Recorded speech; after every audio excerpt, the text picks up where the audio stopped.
जय गुरुदेव। जय गुरुदेव नाम किसका, जय गुरुदेव नाम किसका, जय गुरुदेव नाम किसका। देखो ये मनुष्य मंदिर है, भगवान ने आपको अमूलक चीज दे दी और सब कुछ आपके सुपुर्द कर दिया। उन्होंने अपने हाथ में कुछ नहीं रखा। इस मनुष्य को अनमोल चीज देकर के पूरी आजादी और पूरा अधिकार दे दिया। किसी तरह की भी उसने जरा भी किंचित मात्र भी रोक टोक नहीं रखी है। आप आंख से, कान से, मन से, बुद्धि से, हाथ से, पैर से जैसा चाहो वैसा कर्म करो, अच्छा बुरा, उसकी तरफ से जरा भी रोक टोक निशान को भी नहीं। देश की जितनी भी वस्तुएं हैं, अपने देश में जितने भी मानव हैं, सब अपने। देश एक मुसाफिर खाना है, एक सराय है जिसमें हम लोग सबके सब उस सराय में, बड़ी सराय है, बड़ा धर्मशाला है जिसमें आ रहे और जा रहे, और हम सब लोगों का मिलन थोड़े समय के लिए, ज्यादा समय के लिए नहीं है। मित्र है, दोस्त है, परिवार है, बच्चे हैं, माँ है, बाप है, रिश्तेदार है, कौम है, कौमियत है, ये थोड़े दिन का यहाँ मिलन। इसका भी पूरा पूरा बोध करा देना है कि ये मुसाफिर खाना, ये परदेश है, इसमें इस प्रकार का मिलन है। तो आप लोग जितनी देर तक मिलो जुलो सद्भाव, सप्रेम, एक दूसरे के इस मुसाफिर खाने में जो धर्मशाला उसमें काम आओ, आप उसके काम आओ, वो आपके काम। इससे परस्पर ये मानो भौतिक बुद्धि, प्रेम, विवेक का बढ़ेगा। जब प्रेम आपस में विवेक का बढ़ने लगेगा तो भौतिक बुराइयां अपने आप छीड़ होने लगेगी, कमजोर होने लगेगी। उनकी तरफ से बुराई दूर से लगाओ कम होने लगेगा। चाहे वो हिंदू हो, चाहे मुसलमान, चाहे सिख हो, छोटा बड़ा, अमीर गरीब कोई हो, लगाओ कम। जब हम में आपस में प्रेम बढ़ेगा, भौतिक सांसारिक बुद्धि विवेक का, तो फिर हमको ये सुनने को मिलेगा कि हम तो विशेष काम के लिए यहाँ भेजे गए। मालिक ने हमको अनमोल अपनी कारीगरियों से हमको ये तन, ये शरीर, ये जिस्म दिया है, तो हमारा काम तो और है, इन्हीं के कामों के साथ में। तो आपने फिर आत्मिक जागृति आप में होगी और फिर वो आत्मिक प्यास लगेगी। जब भूख लगेगी, प्यास लगेगी, तो आदमी उसके लिए कि हमको प्यास लगी है और ये सब अच्छा नहीं लगता, तो वो दौड़ेगा कहीं पानी मिल जाए। तो महात्माओं के पास में ये जल है, भोजन भी है और जल भी है, वहां इनको आध्यात्मिक पीने को मिलेगा। उनके पास इसका मुहाना है, स्रोत है, झरना है जो निकल रहा। उस घाट पर अमृत की धारा निकल रही। पीने वाले पी सकते हैं, लेकिन आप प्यास लगे तब मुंह बंद किए रहोगे। जबरदस्ती कोई मुंह में खोल करके अगर डालना चाहे पानी तो आप बंद कर लो, तो कैसे डाले? तो उसे प्यास के कारण मुंह खुल जाएगा।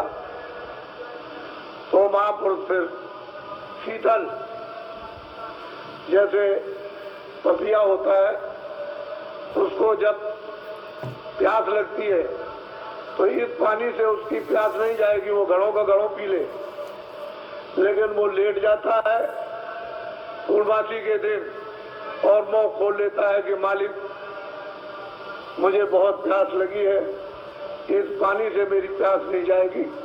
तो मालिक उसके प्रण को, उसकी तड़प को, उसकी प्यास को तो स्वाद की एक बूंद गिरा देता है, उसके मुंह में गिर जाती है, उससे वो जीवित रहता है।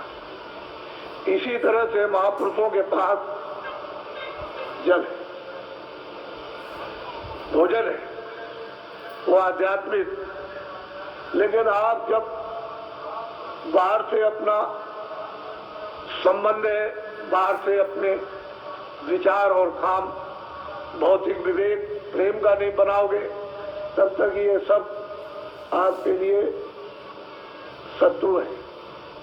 ये चोट मारते हैं, जैसे हथौड़ी की चोट मारी जाती है, ऐसे ही शत्रु की चोट तीखी तीखी तीखी मारती है।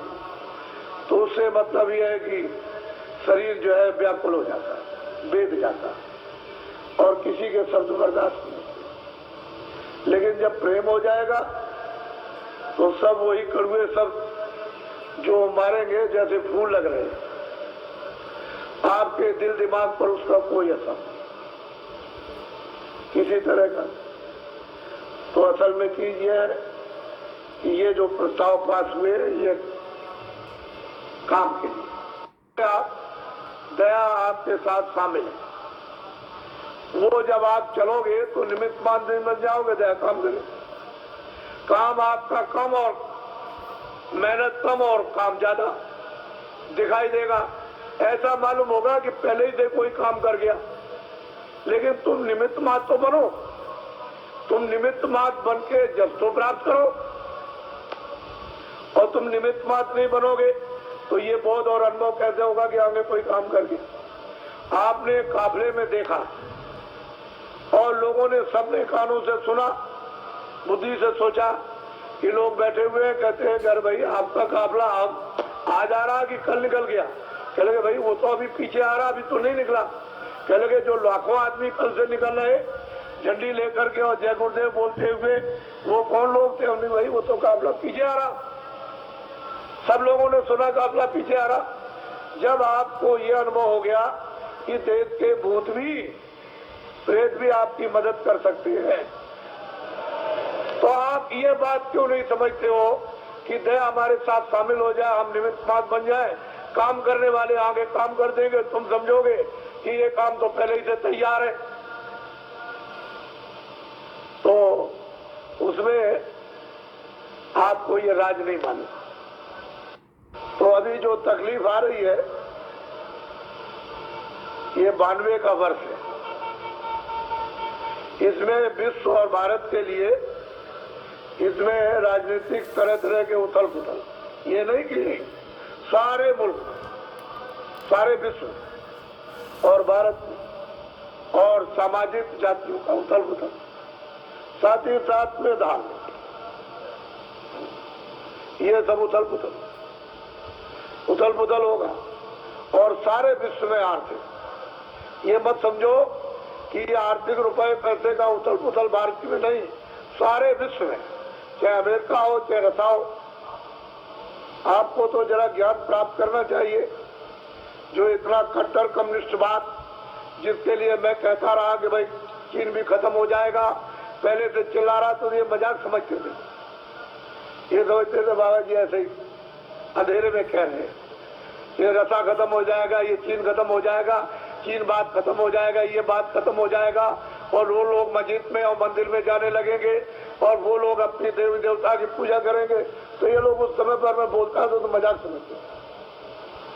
आप इसकी प्रेरणा लो, जो अभी 6 महीने के अंदर में रसा में कितना बड़ा परिवर्तन हुआ कि कल कुछ, आज कुछ, और फिर उसके बाद कुछ, और उसके बाद कुछ, और बिल्कुल खत्म हो गया। तो क्या आप अपने यहाँ नहीं समझ सकते? उसको समझना चाहिए। दूसरे देश की मिसाल अपने यहाँ भी लेनी चाहिए। ऐसा नहीं कि गुमसुम बैठे रहे आंख बंद करके और बुद्धि को कुम्मक बना ले कुएं जैसा, और बस उसी में बस उतना ही, उससे आगे कुछ नहीं। तो बहुत बड़ा आर्थिक परिवर्तन, और इसमें बनेगा कारण। ये मेरी बात को अभी याद नोट कर लो कि 4 प्रकार के तो मुद्दे हैं, राजनीतिक उथल पुथल के, सामाजिक जातियों के उथल पुथल के, धार्मिक उथल पुथल और रुपए पैसे का अर्थ का उथल पुथल, लेकिन इसमें शाखाएं अलग हैं। तो इसमें बनेगा कारण। ये 92 का साल चैत तक लगा रहेगा। अंग्रेजी महीने से तो खत्म हो जाएगा आपका दिसंबर में, जनवरी में खत्म हो जाएगा 1 जनवरी को, लेकिन ये 92 का वर्ष जो है वो चैत तक रहेगा। इसमें बनेंगे कारण। जब कारण बन जाएगा तो बच्चों कार्य, मैं इनको कोई कष्ट नहीं समझता, मेरी निगाह में तो ये कुछ तकलीफ तो आगे आने वाली।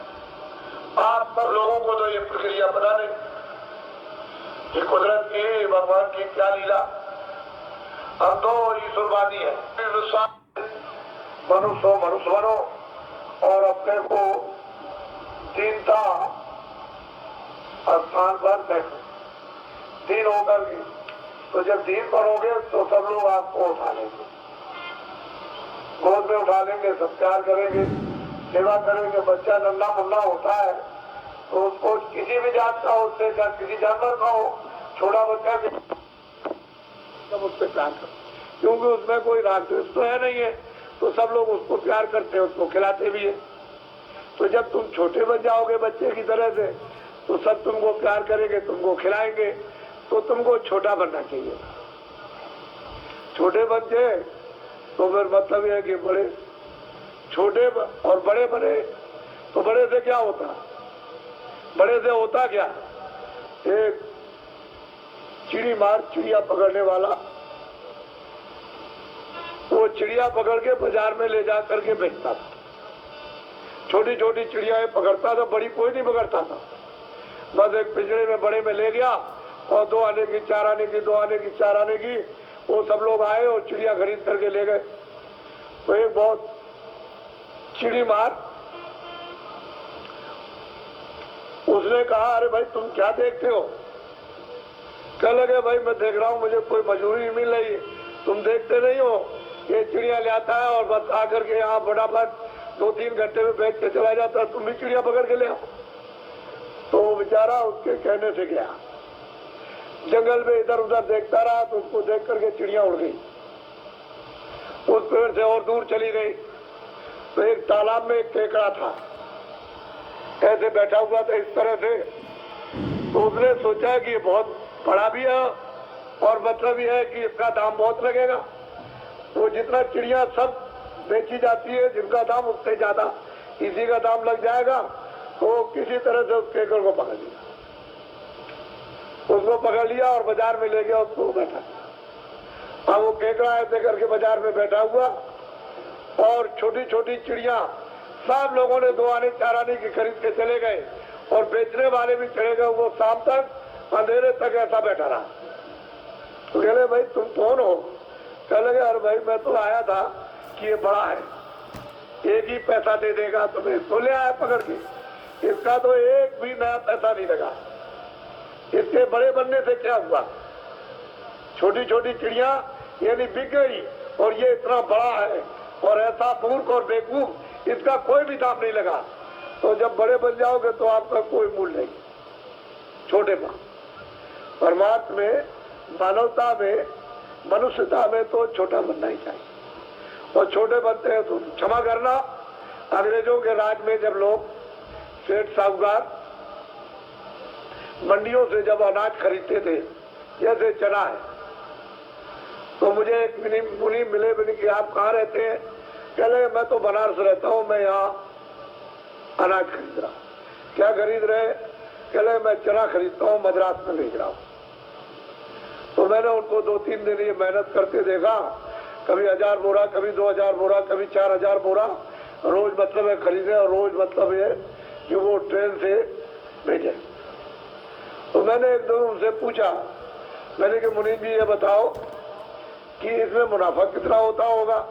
कहने लगे साहब खर्चा काट के, अपना खर्चा, यहाँ का खर्चा, पल्लेदारी का खर्चा और इसका खर्चा और उसका खर्चा और ले जाने का खर्चा और वहां का उठाने का खर्चा, वो जितना भी खर्चा है सब काट कूट करके एक बोरे पर 4 आने बचते, 4 आने बचते बस। सब खर्चा काटने के बाद एक बोरे पर 1 कुंटल पर 4 आने बचते, और 4 आने बचने पर भी वो करोड़पति है। तो उस समय पर कितनी मेहनत कि अच्छा से अच्छा सामान, और मतलब ये है कि ज्यादा से ज्यादा जब जरूरत हुई तो फौरन मद्रास, फौरन गुजरात, फौरन यहाँ, फौरन आसाम और भेज दिया, और 2 आने बोरा बच गया, 4 पैसे बोरा बच गया। लेकिन वहां जनता को भूखों नहीं मरने देते थे ये लोग। आज ये है कि यहाँ पड़ोस में भी अगर चिल्ला रही हो जनता कि हम भूखों मर रहे, अनाज नहीं है, तो यही बगल में नहीं जा सकता इसी जगह। तो एक सेठ साहूकारों का प्रबंध और एक इनका प्रबंध, जमीन आसमान का अंतर। ये चिल्लाते रह जाए रेडियो अखबार पर और मौके पर वहां कुछ भी न जाए और ये कहते कि वो तो पहुंच गया, तो जनता को चकमा दिया, धोखा दिया, पहुंचा कुछ नहीं। तो पहले सेठ साहूकार इस तरह की सेवा करते थे। और कोई आया, सेठ साहब, सेठ जी आप बहुत बड़े हैं, आप बड़े दयालु हैं। यहाँ ये सब गायें जो चरती है जंगल में, यहाँ कहीं भी पानी पास में नहीं है, तो हमारी प्रार्थना है कि एक बावली बनवा दीजिए। उनका ठीक, चलो मुनीम जी एक बावली खुदवा दो, वहाँ जानवर प्यासों मरते। कहीं कुआ है, जरूरत पड़ गई, आदमी कुआ बनवा दो।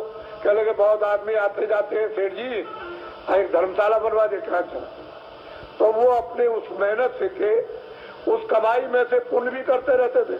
आज अगर कोई बना दे तो पैसे कहां से ले आए, तो वो भी एक काम नहीं कर सकता। तो धर्म में भी चोरी और धर्म में भी झूठ, और धर्मशाला बनवाने में, बावली बनवाने में भी धोखा और बेईमानी। तो ये बताइए कि अच्छे आदमी किधर रह गए।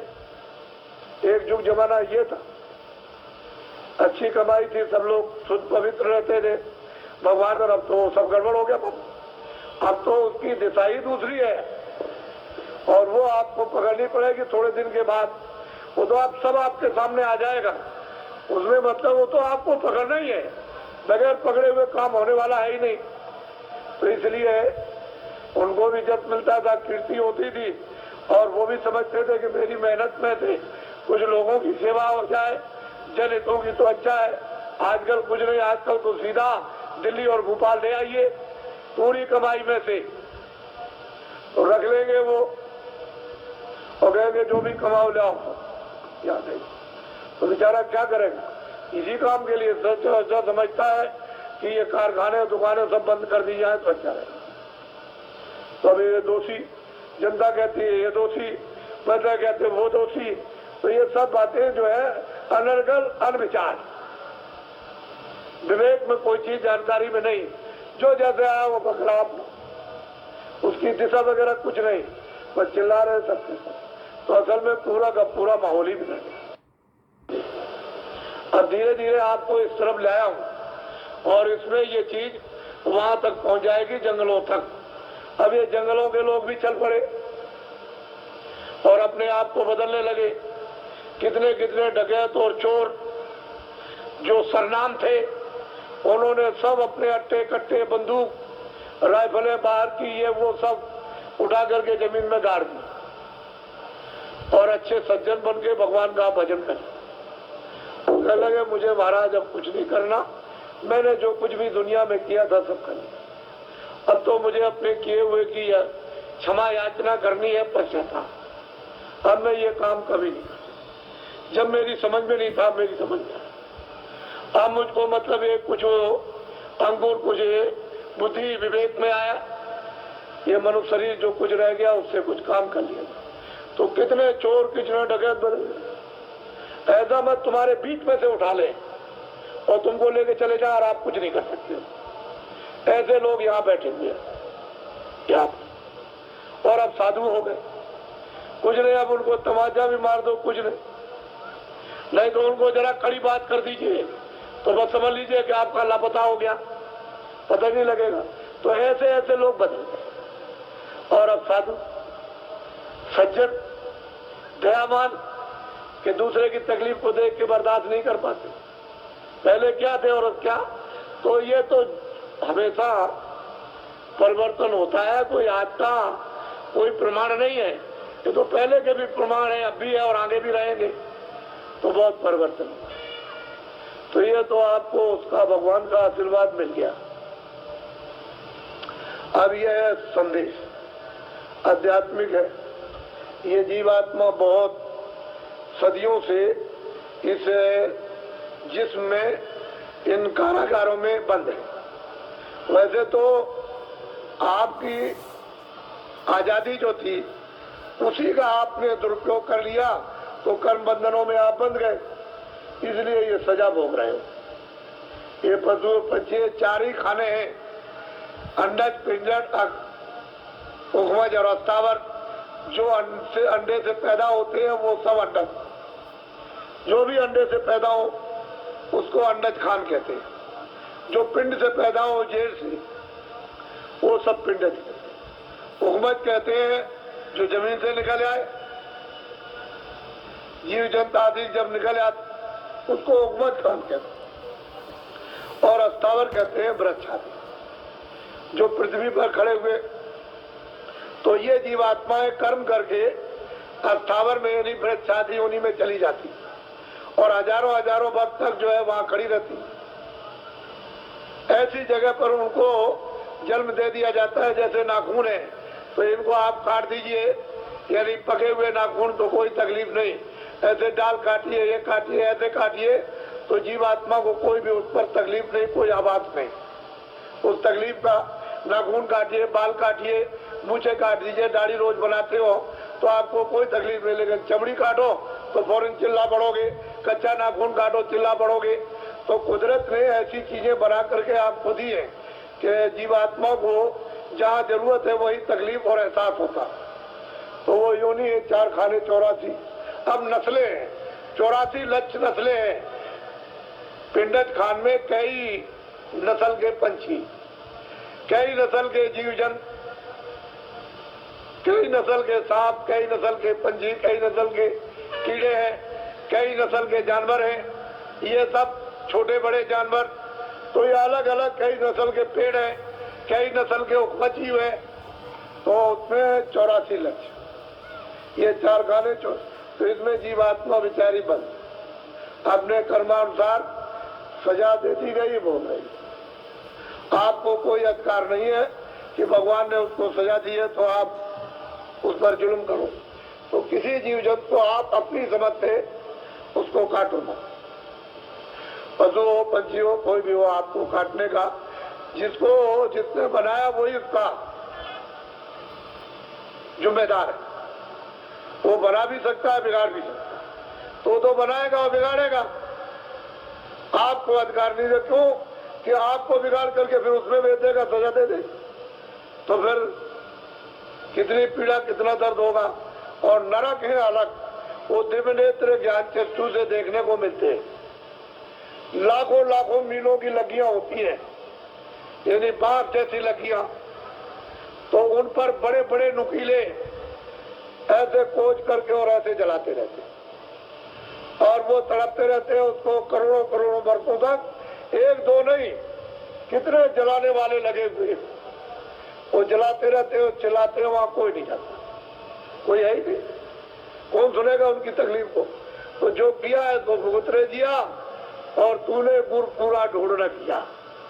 अगर गुरु को पूरा ढूंढता तो इस किल्लत से, मुसीबत से, इस आफत से और इस पीड़ा से बच जाता।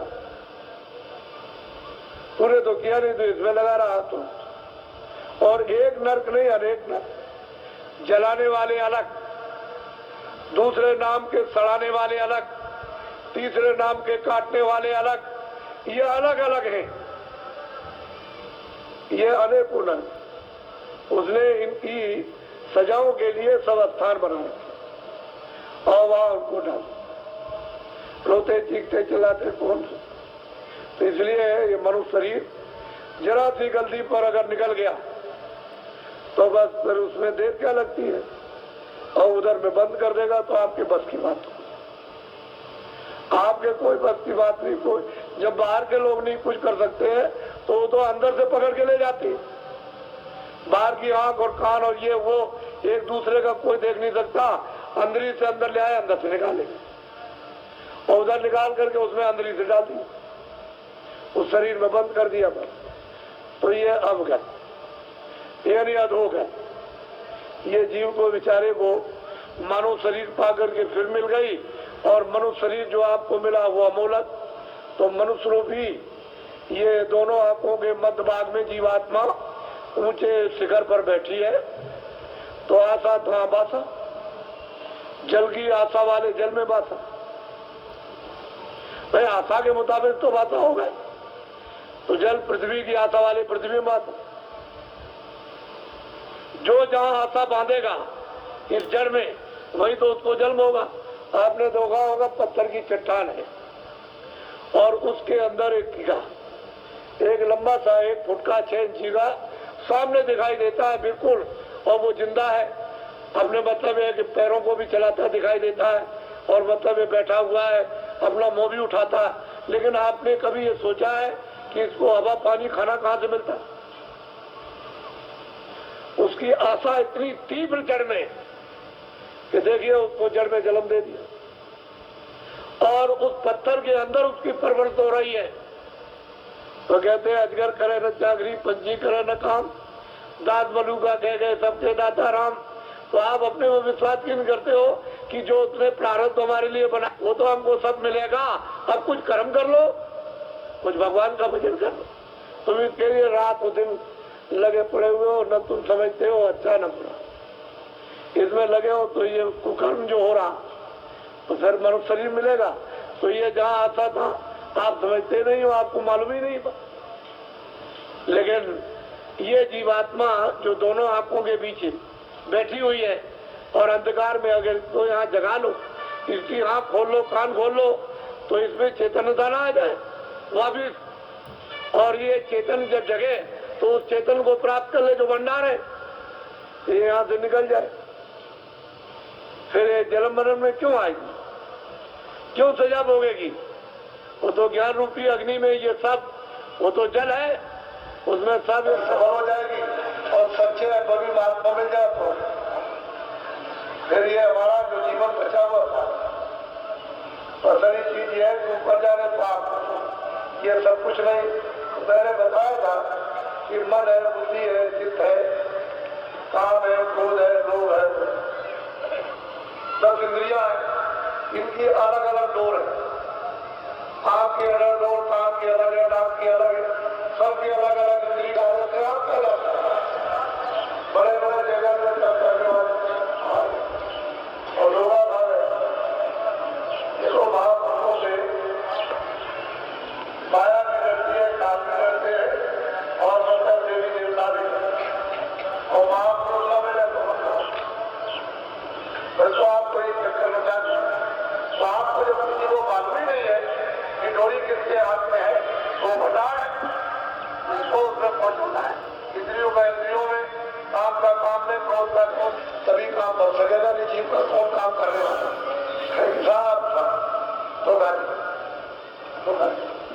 तो ये सब अंदर में जब दिव्य ज्ञान चक्षु जब खुलता है और कान खुल जाते हैं और अंधेरा चला जाता है, प्रकाश इस सूरज से, चंद्रमा से, तारों से बहुत ज्यादा सामने जब प्रकट होता है और सब एक ही घटना में इतना चिल्लाया जाता कि वो दर्द फैल पृथ्वी पर फल नहीं रहेगा, अनाज नहीं रहेगा, तरह तरह से बच्चे को मारोगे, बच्ची को मारोगे, प्राणों को रक्षा के लिए उसको मार दोगे, वो चली जाएगी कहीं बाहर, तब तक बच्चा घर में अनाज है नहीं तो बच्चे को मार के खाने पता ही नहीं। जब कुछ नहीं मिला तो औरत को मार दिया, औरत को आदमी को काट दिया, समझ गए, प्राणों की रक्षा के लिए, क्योंकि घास है नहीं, पेड़ों पर पत्ती फल है नहीं है। तो जब ये नहीं रहेंगे जंगल में घास नहीं तो जानवर तरफ करके चारों तरफ दौड़ेंगे और गिर जाएंगे। जो जिनको पाएगा वो एक दूसरे को खाएगा, वो तो बहुत ही यानी मतलब ये है कि ऐसा मतलब भाव जिससे जब क़यामत आती है महाप्रलय तो बहुत पानी नहीं मिलेगा। अब जंगलों में आग लग जाएगी, घास का नाम नहीं, ये जानवर मरने लगेंगे, वहां जल जल के कितने जीव जल जाएंगे, कोई वर्णन नहीं करता। और फिर पानी को मतलब अग्नि सोखती है, ये जल के जितने भी जीव हैं ये सब एकदम बाहर तड़प तड़प करके, पानी की बूंद नहीं मिलेगी, तड़प तड़प करके जब तक है नहीं दूसरा होगा, तड़प तड़प करके किसी अग्नि को वायु उगलेगी।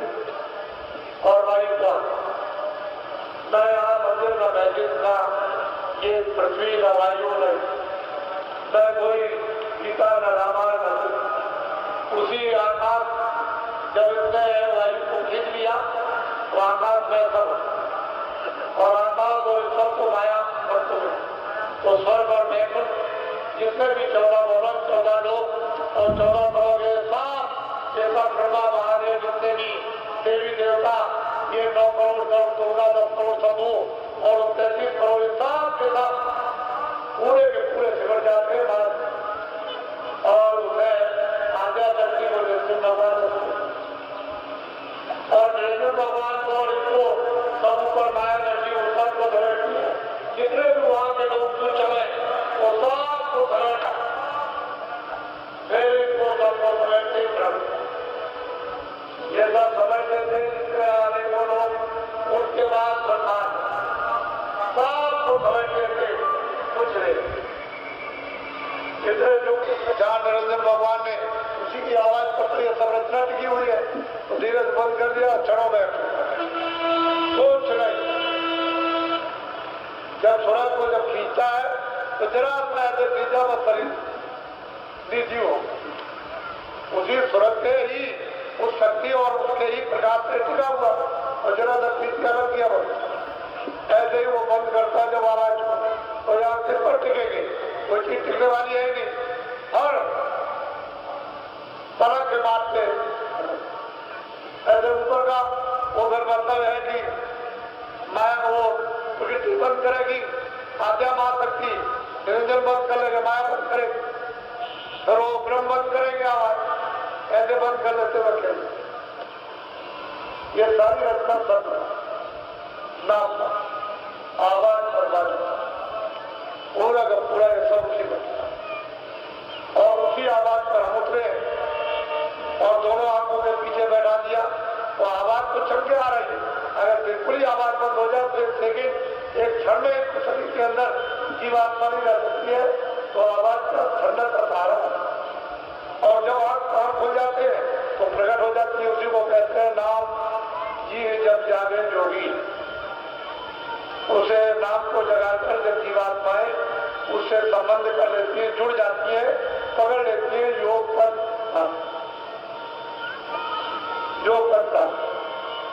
निकल जाती है तो आपको तो ये बात इसलिए आप लोग हमारी सनातन आराम काल की ये आर्थिक विद्या दौलत संपत्ति है और भारत में हमेशा इसके पूरे जाने वाले महापुरुष पूरे हमेशा एक जाएगा दूसरा तैयार, दूसरा जाएगा वो बहुत फिर तैयार, तीसरा जाएगा। इसीलिए बराबर देखा गया है कि महापुरुष को भी खोज करो, आगे आने वाली पीढ़ी को भी खोजना, उसके आगे पीढ़ी आएगी उसको भी खोजना, उसके आगे पीढ़ी आएगी उसको भी खोजना। इससे ये पता चलता है कि वो यहाँ हमें इस मनुष्य तन में, लेकिन उनको कोई जान पहचान नहीं पाता, समझ नहीं फर्क नहीं पाता। हाँ वो किसी लोग को तैयार करते तो दे तो ये चलो जल्दी से अपने घर, ये परदेश है यहाँ घर, स्वर्ग भी अपना घर नहीं है। ब्रह्मा ने, मीराबाई ने, रदास जी ने, कबीरदास ने, तमाम महात्मा आए, तुकाराम आए, करण आदि आए, तमाम महात्माओं ने कलयुग में इन जीवात्माओं को मनुष्य की इस मंदिर से जगा करके पहुंचाया। वहां और आते और जाते रहे। जब पूरा समय उनका यहाँ का समाप्त हुआ और किधर पहुंच गए। इसी तरह से जीवात्मा तो ये छोटा मोटा जिम्मेदारी का काम नहीं, ये सबसे बड़ी मृत्यु में जिम्मेदारी बड़ा सुलभ है, बड़ा सुलभ। तो साथ साथ ये भी विद्या और ये भी काम अपने। मैंने तो कभी ये कहा नहीं है कि आप खेती छोड़ो, दुकान छोड़ो, दफ्तर छोड़ो और कपड़े छोड़ दो, खाना छोड़ दो, बच्चे छोड़ दो। मैंने तो आपको हमेशा ये बताया कि ये सब काम करके और बाल बच्चों की सेवा कर देना।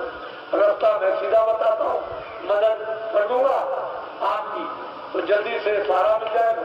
तो सीधा चलो अपनी जीवात्मा फिर सच्चे भगवान का घर में अरे 3 घंटे और काम करो, 1 घंटे थोड़ा सा इसमें समझ लो, 5 मिनट, 10 मिनट, 15 मिनट, कुछ भर 5-5 मिनट जोड़ लेना, 1 घंटा कर दो, 3 घंटे अपने काम करो।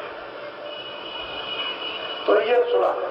लेकिन घर बार छोड़ के जो साधु बन गए, चाहे आप उज्जैन में जाओ, काशी में जाओ, अयोध्या, मथुरा जाओ, भगवान का भजन नहीं करना। भी दूर चले गए भगवान, एक दूसरा से भगवान नहीं मिलता। दाढ़ी बाल पढ़ने लिखने से मिलता नहीं। वो तो जब जीवात्मा जगेगी तभी काम। वे तो उससे बहुत दूर हो गए, उन पर तो काम, क्रोध, लोभ, अहंकार, ये भूत सवार हो गए और वो चट्टी लिए हुए उनको मान नहीं रखते। उनके बाद हटाने का कोई उपाय नहीं है। तो मतलब है कि चट्टी लिए हुए, बुद्धि भ्रष्ट किए हुए। जब क्रोध आएगा तो बुद्धि भ्रष्ट होगा और झगड़ा हो जाता है तो धर्म नष्ट हो जाता है, मानव धर्म चला जाता और क्रोध आएगा तो बुद्धि नष्ट होगी।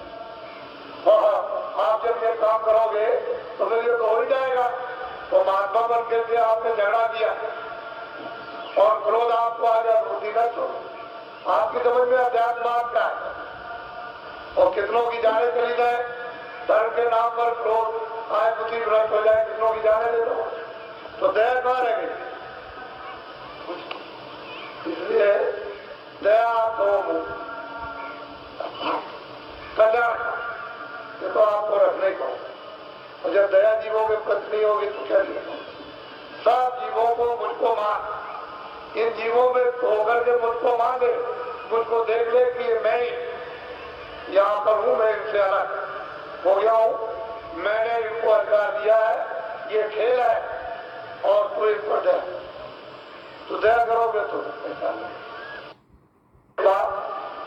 कोई भी आदमी ये समझना नहीं कि मैं नहीं रहूंगा तो काम नहीं होगा।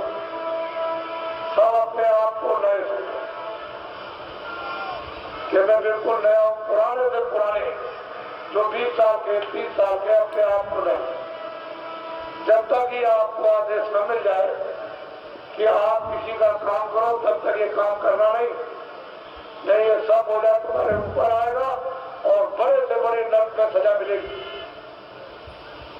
ये काम करना नहीं, क्योंकि तुम इस बोझे को उठा नहीं सकते हो जो जीवों का बोझा, ये कुकर्म का बोझा उठा नहीं सकते हो। और तुम अपने मन मस्ती में अगर कुछ काम करने लगे तो ये बोझा तुम्हारा ये बहुत हो जाएगा और जुग जुग नहीं उठेगा। तो अपने आप को नया, बिल्कुल मैं नया कुछ नहीं जानता हूं, तब आप अपनी चीज को बचा सकते। तो चिंगारी है जो थोड़ी बहुत आपको मिलती है, उसकी हिफाजत कर सकते हो विद्यालय में, करो उसका धन और खजाना हिफाजत से बिल्कुल बचा करके रखो। कोई हाव भाव से ये न जान सके कि आपके पास में एक पैदानी है, तब ये बचेगा। और जरा सा भी आपने इसका कुछ आपने तो लूट गए, आपके पास कुछ रहेगा नहीं। इसलिए समझ के हिफाजत, जब आपको नहीं कहा कि वही सिद्ध है क्या, तो आप क्यों उसमें फंसते। बहुत लोग कान पहन करके प्रचार करेंगे, जो तो हम सबको सुनाते हैं, सबको बताते हैं, तो ऐसा काम मत करना, नहीं बड़ी सजा मिलेगी। पीछे चिल्लाओगे, ये नकल का काम मत करो, नकली काम करोगे बहुत सजा मिल जाएगी। आप अपने बचने का काम करो, जिस काम के लिए वो काम करो अपना, ताकि आपका छुटकारा हो जाए और आप खुद अपना नहीं कर सके, दूसरों की तरफ जुड़ गए तो आपके पास क्या? तो बहुत से लोग ऐसे अज्ञानी और मतलब यह है कि क्रोध में बुद्धि नष्ट करके ऐसी नकल करते हैं तो नुकसान हो। ऐसा काम कभी मत, और ये कभी मत समझो कि मैं नहीं रहूंगा, मैं तो जहां कोई नहीं है, चलो मैं अभी चलता हूँ देहात में और मैं तुमको जमघट अभी दिखाई देता हूँ वहां चल करके, और तुम लोग छुप के देखना और देखो कितना बड़ा जमघट सुनने को आता, जहाँ कोई भी प्रसंग नहीं। तो ऐसा क्यों समझते? जो तुमसे सेवा हो जाए, आंख की, कान की, हाथ की, पैर की, धन की सेवा करो, अन्न की सेवा करो, पानी की सेवा, रास्ते में खड़े हो जाओ कि भाई इधर में संदेश हो रहा, तुम बता दो इसका भी तुमको पुण्य रह जाएगा, वो काम करो तुम अपना, आध्यात्मिक पुण्य लेने का। ऐसा काम मत करो कि अपना भी नष्ट हो जाए और तुम भी बच हो जाओ, लोग भी बच हो। और महात्मा ऐसी चीज आपको देखे कि जिससे आप कल्याण हो जाए। ये तो बहुत सुलभ है, देख के करो। तुम बच्चों को पैदा होने देते, वो तो मालिक अपना विधान रखे और मतलब ये वो अपना इंतजाम किए हुए, तुम उसके खेल को क्यों बिगाड़ने लगे? उसको पैदा करने का रास्ता तो आपको बंद नहीं। तो 40 करोड़ की आबादी से अब इस समय आज 2 अरब की आबादी हो, तो आपने क्या कर लिया? क्या आपने कर लिया? बड़े नसबंदी गिरफ्तार करने वाले आए थे और अभी और रोकोगे तो और आबादी बढ़ जाए, कुछ नहीं कर। पता नहीं वो क्या हिकमत लगा के आप हो गया, तुमको उसके ठेकेदार, अरे जो ठेका दिया गया उसको तो किया नहीं और उस रास्ते को बिगाड़ने लगे, क्या तुमको दुनिया में नहीं रहने देंगे और तू कहा आप तुमको निकाल देंगे, ऐसा ठेका लेने लगे। जो काम दिया था जिसकी प्रतिज्ञा उसको किया, इसलिए आप उस काम को नसबंदी गिरफ्तार को नहीं करता।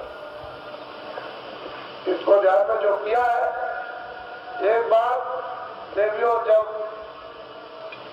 महीने में मासिक होता तो आप लोग 5 दिन तक कभी स्नान मत करो, हाथ पैर धो और कपड़े जब बांधो, लेकिन स्नान मत करना, शरीर पर पानी मत। जब तुम पानी डालोगी तो खून खराब हो जाएगा, रखे खून में अब कुछ नहीं है, नल खुल गया और बस आप बैठ गए 5 दिन तक रोज नहाते, और सब बीमारी वही रूप कर गया उतर गई। अब वो निकाले नहीं निकलती है उन्होंने। तो ये आप घर में बच्चों को सबको बता, जिसका जो और आप इनको छुओ तो खाना पीना भोजन इत्यादि नहीं छुआते, इससे भी बहुत बेहतर बीमारियां आ जाती है, तो अलग रहो। और जब नहा लो उसके बाद तो ये महात्मा बताया करते थे, ये महात्मा का काम नहीं था, ये तो पंडित जो आपके घर में वो बताया करते थे, और पंडितों ने बता रखा था माताओं को, वो माताएं घर में बताती तो आपने बच्चों ऐसी नई सभ्यता और ऐसा नया चरण आया मतलब विचारों का कि ये सब खत्म कर दिया और लोग ही। अब ये बातें कोई बताए जो आपको हम बता, ये तो आपकी बात थी, इसको पहले बताया, लेकिन सब रोगी, इसलिए ये तो हम करोगा जो किया तो कर, वो तो आपको दंड मिल ही जाएगा। लेकिन हाँ, अगर कहीं आ गए तो क्षमा भी हो सकता है, जब आप प्राप्त तो क्षमा भी कर सकता है, लेकिन आप उस क्षमा करेंगे और कोई वो तो क्षमा कर रही है। कारणों में तिनका बराना शुभ और शुभ कर्म बंदा, मैं कारणों हूँ और सबको शुभ और अशुभ कर्म का सजा, मैं किसी के कर्म को माफ वहां तो ये, तो वो तो बाड़ी ऐसी है अखंड, वो तो इधर उधर हो नहीं सकती। अब महात्माओं के पास जाओ, उनके पास ये क्षमा, वो क्षमा नहीं कर रहा जिसका विधान है, जो इसका इंसाफ करता है वो क्षमा, उसके आगे आगे जाने वाले पूछो तो आप पूछ नहीं पाओगे तो क्या? ये सब चीजें आपकी जरूरत है, उसको समझ लेना चाहिए। तो पहले आपने नहीं समझा और एक तो ये हो गया, एक तो चीजों या छोटे बड़े वाले सबको सबका सब और ये अमूलक चीज जो और जीवात्मा को कोई शिष्य बना ये उसका इसमें रूप है तो अपने आप को शिष्य समझ, क्योंकि मालिक के रूप को मालिक की चेतनता हो कोई मतलब शिष्य नहीं बना सकता। वो जो शिष्य होने की बात है वो जब तक अपने को बोध नहीं होता है, काम है, क्रोध है, लोभ है, वो है, इनको दूर करने के लिए तो आप शिष्य। लेकिन जब ये आत्मा जा गई तो नहीं गुरु और नहीं खेला, सब में बोले एक वहां न गुरु है न ये विकार है। तभी तक अपने को समझते हो मैं शिष्य हूं और आप अपने को समझते ही गुरु, और विकार दूर हो गए वो तो समझते ही नहीं आपको शिष्य, वो तो अपने आप को समझता है। तो मालिक के रूप को शिष्य होता है न गुरु बना सकता, वो तो मददगार है सेवा का, और वहां तक पहुंचा देगा तो खुद पूछेगा कौन आया तो वो खुद चिल्लाएगा कि बजाय उन गुरु की जो गोविंद की होता। ये सब श्रेय और सब कुछ है ये उनका है जिन्होंने आपके पास, तो मैं तो मृतलों में उनको सबसे बड़ा उन्होंने कुछ नहीं कहा, वो तो कहते हैं तुम्हारी सेवा। तो मालिक के उस रूप को शिष्य नहीं बना, ये बड़ा गहन विषय है। और अगर शिष्य बना लिया और गुरु बन गया तो सीधा रखो रखो अंधा गुरु और बैराग देगा और हो नट में ठेरा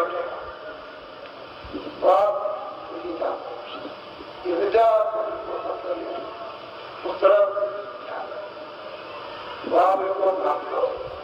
जो सरलता से आसानी से मिले उसको ले लो। अरे घर में गंगा बहे आपके गांव के प्राय तो सबको उसे ब्रह्म गंगा में अपनी आत्मा को अपना करना चाहिए, और नहीं करते हो तो फिर वो समय निकल जाएगा।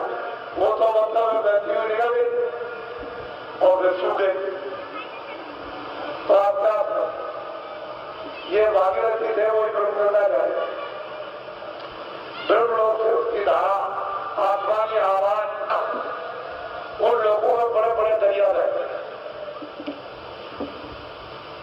कितने बड़े बड़े दरिया है जिनकी गहराई कोई नहीं कर सकता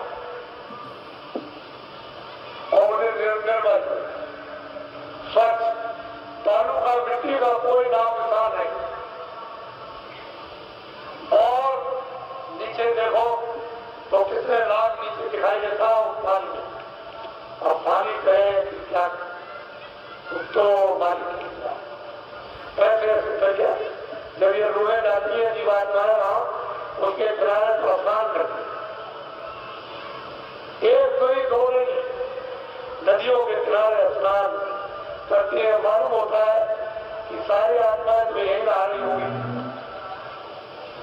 अब वो तो ऐसा वो तो अमृत ये पानी नहीं पिए न यहाँ कोई मिट्टी न ऐसी मिट्टी जहाँ वो बह रही, ऐसे ऐसे विशाल बड़ी बड़ी नदियां बड़े बड़े मतलब नारे समुद्र बड़े ये सारा विश्व है।